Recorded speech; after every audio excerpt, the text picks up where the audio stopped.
Chris Loder. Madam Deputy Speaker, that's incredibly kind and I'm extremely grateful.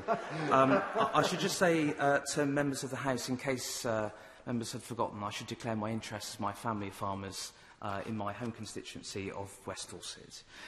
Madam Deputy Speaker, I have had the privilege of speaking in every reading of this bill so far in the House, and I'm extremely grateful again to my honourable friend, the Minister, for the work which she has done and for how she continues to engage with members from across this House in this very, very important bill.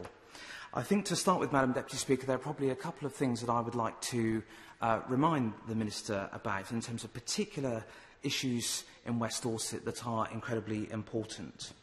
The A35 between Bridport and Lyme Regis, specifically at Chiddock, has the highest levels of nitrogen dioxide anywhere in the United Kingdom.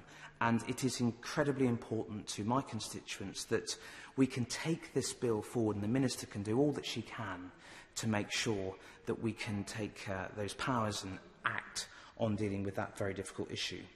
Single-use plastics has been a continual frustration of mine. I have spoken to constituents on many occasions, and I feel that when you walk into a supermarket, you're seeing shelves of plastic with food inside rather than buying food alone. This bill makes important provisions to deal with some of that. And I think when we see supermarkets such as Tesco have a 2.2% increase in single-use plastics between 2017 and 2019, it proves that this issue is incredibly difficult and we need to make sure that we take the powers in this bill and the subsequent act to deal with it. Madam Deputy Speaker, I also rise to speak in support of my amendment New Clause 28, which is on food labelling and specifically with a focus on food miles. I'm tabling this amendment today because I think it is incredibly important that there is complete transparency about the food that we buy. Now, I know a lot of my friends from Camden and Islington are great fans of avocados. Now, Madam Deputy Speaker, being a farmer's son, I prefer West Dorset sausage than avocados personally, and I'd rather get that meat from just around the corner rather than avocados that are flown thousands and thousands of miles across the world to be brought here. Now, I'm not here to speak in support or in opposition of a particular meat agenda or a particular vegetarian or a vegan agenda. But what I do think is important is that we see complete transparency about what we buy so that we as individuals and the consumers of the nation can make that informed decision that it prioritises the environmental needs that we all have.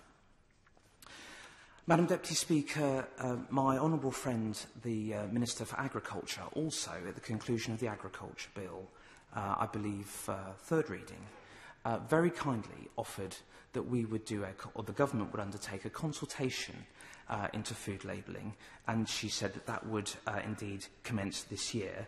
I would be very grateful indeed if her colleague, the Minister here today, might be able to share some more details of that, because I'm conscious that there's a substantial amount of time that has passed since then, because once we have that labelling in place, I believe, Madam Deputy Speaker, that we should then go to build on that. That labelling will indeed allow consumers to make the choice. Indeed, along the same lines as my right honourable friend, the member for Epsom Ewell, outlined earlier, because going forward, that labelling I want to be expanded, and I also want it to clearly identify, especially for meat products, whether or not that meat is humanely slaughtered, because I think that is increasingly important in this country. So I think in my concluding remarks, Madam Deputy Speaker, I should be extremely grateful to hear from the Minister in terms of my points to see exactly what the government will do in respect of my proposed amendment. Thank you.